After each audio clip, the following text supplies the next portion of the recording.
Yo, what's up, world? Welcome back to the channel. APW Sports signing in for a Smackdown recap, as this was an episode that was taped right after Raw last week, so those superstars and people of the company can enjoy the 4th of July, and happy 4th of July to everybody. And it's time to get into this Smackdown recap. It's a lot that happened and a lot of stories told, but before I get into that, make sure you guys leave this video a like as it continues to help this channel to grow. We're heading into the NFL season, and wrestling doesn't have an all season, so those are going to keep going and going. So we're going to try to beat the algorithm. Leave this video a like, and as that, please subscribe to the channel and click the notification bell so you will not miss out on any of the content that I post.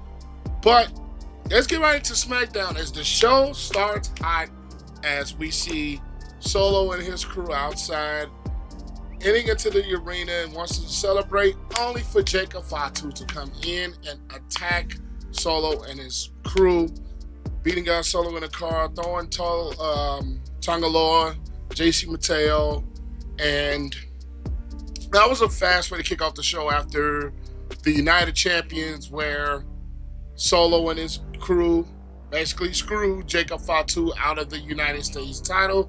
Jacob wants his revenge.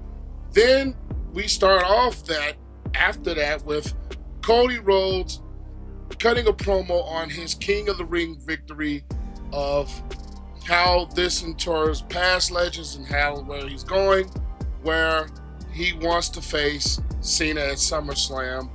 And Randy Orton nonetheless comes out, appears, congratulates him on kind of taking a step that he hesitated to do. And he said he wouldn't hesitate, but he hesitated to do it. And he said Cody did not, but he wanted one thing for him, is to beat John Cena's ass at SummerSlam. And then we have the reappearance of Drew McIntyre, who we last seen, I think it was maybe a month or so ago, at Saturday Night Main Event with the concerto from Damian Priest. So Drew McIntyre is back in the fold, and he's trying to say, oh, Randy, you shouldn't trust Cody. You did all this buttering up and all this. And he basically took advantage of you. He's talking about the surgically repaired back that Randy Orton has. And only for Randy Orton to hit him with the RKO.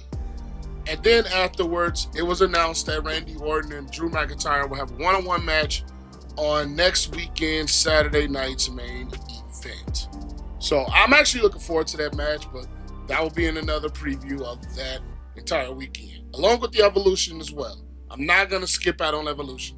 So I'm going to do Evolution things as well. But then we have our first match of the night, as Charlotte was backstage and with the tag title shots, and they announced the triple threat tag match, which was Alexa Bliss was announced as a partner, which was the Secret Harvest of Piper Niven and Alba Fire versus Alexa and Charlotte versus B-Fab and Michin, which I think, looking at this match, it was no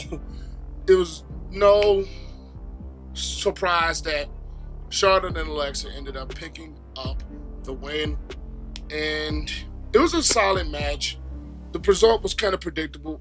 I want to see where they take the Charlotte versus Alexa thing. I want to see if they're actually going to have them capture the goal, or are they going to have a feuding, budding rivalry? If you guys hear fireworks in the background, it is the 4th of July, so apologizes for that ahead of time. But either way it goes, I want to see where they go with this. Is it going to be Charlotte turning on Alexa, Alexa turning on Charlotte? I think this is brewing into something, because Charlotte keeps saying she doesn't need friends. She wants it to be about her. And Alexa's coming in trying to save her, trying to help her, and not be a friend, but trying to get her some gold, which Charlotte wants. So I'm interested to see where that's going to go. But then we have DIY, the Prophets, Fraxium, Angel Umberto, and MCMG Motor City Machine Guns backstage. They were talking about how they want the riots. And there was an 8-man tag announced, which was Montez, Johnny Gargano, Berto, and Chris Sabin versus the Wyatt 6, which included Uncle Howdy, Loomis, Gacy, and Rowan. So I like this. This is a good setup. Good match. This is a really good match. only for them to be screwed by Johnny Gargano that did not attack Chris Sabin, which ended up with a Wyatt 6 win, which I kind of think that was expected as well, which bleeds into the tag team title match next week with the Profits versus the Wyatt 6. I'm interested to see where that's going to go. Are the Profits actually going to drop the titles? I think it's starting to look that way, in my opinion, that the title reign for the Profits might be coming to an end soon. I really believe so. I thought it was going to be ended with Fraxium with the way they were pushing them, but it ended up being a thing that happened, that they had the Wire 6 come in and debut on, well, not debut, but reappearing on Smackdown for a while. But either way it goes, then we get into the Tiffany Stratton promo, which she was going to announce who she was going to face at Women's Evolution, because she was talking about how Io Sky was able to pick her opponent, which ended up being Rhea Ripley, and none other than our queen, our beautiful queen, Jade Cargill, comes out and saying, no matter who it is that I have to face at SummerSlam, whether it's you or whoever you pick, just know a storm is coming, which leads to Tiffany's surprise, the legendary My Childhood Wrestling Crush, Trish Stratus, comes out and she offers Trish a title match at Women's Evolution, which I'm actually looking forward to see how that goes. But nonetheless, it is going to be Tiffany Stratton versus Trish Stratus at Women's Evolution, but I'll get into that match in preview. And then we have Jade backstage, and Trish comes in and she says, congratulations, if it's you at SummerSlam. And Trish says she's looking forward to it, only for Naomi to attack Jade from behind with the Money in the Bank briefcases. Jade's like, I'm sick of this. I want Naomi in the match, which leads to an announcement that it will be Naomi versus Jade Cargill one-on-one in a no-holds-barred match at Women's Evolution.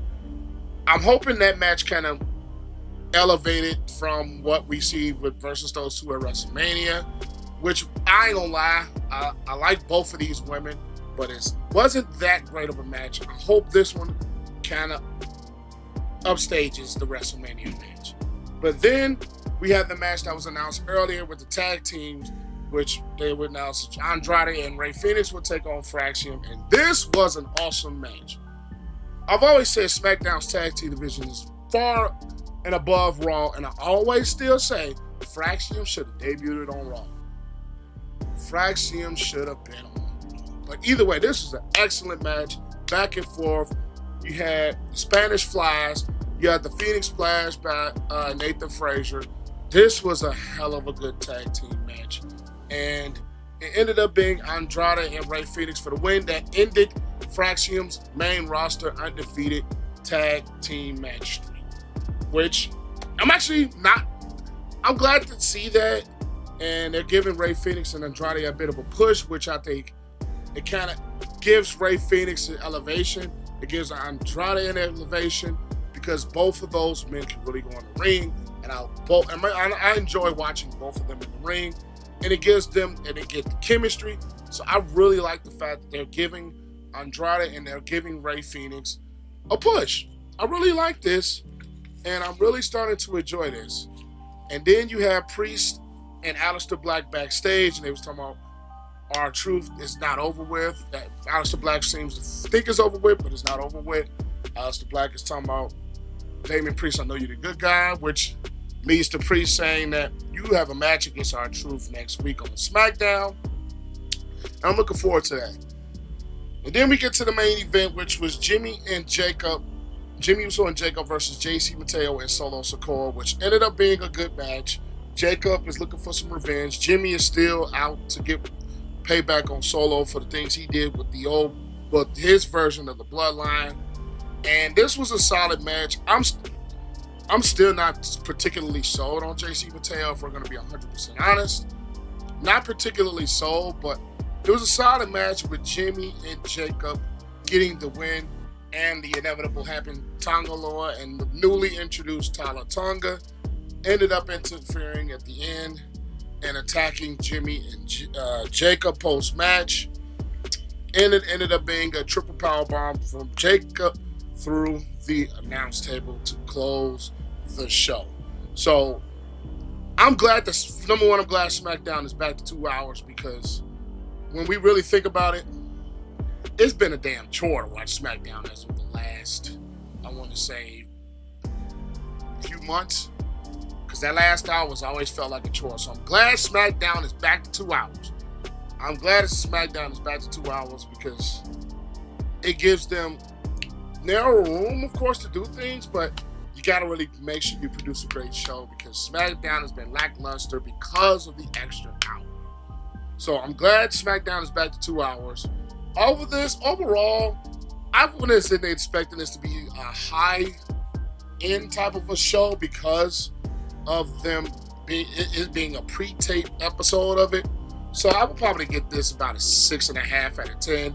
You do carry some storylines going forward with still Naomi and Jade. Then you have the storyline of Jacob and Jimmy versus Solo's crew. I like where this is going. You still got the SmackDown Tag Team Division, which is way above Raw's Tag Team Division. But overall, it wasn't that much going on, like I said, because it was a pre-tape show and things like that. I think they's better off. Kind of hit better when they're live versus a pre-tape show. But nonetheless, it was a solid episode, and I give it 6.5 out of 10 for this week's edition of Friday Night SmackDown. But that's all I have. APW Sports signing out. Make sure you guys leave this video a like. Continue to help this channel to grow and beat the algorithm. And make sure, if you haven't already, click the sub button and notification bell so we're not missing any videos that I post. But APW Sports signing out. Make sure you guys stay safe. Have a great next day. Happy 4th. And I'll catch you guys in the next video. Peace.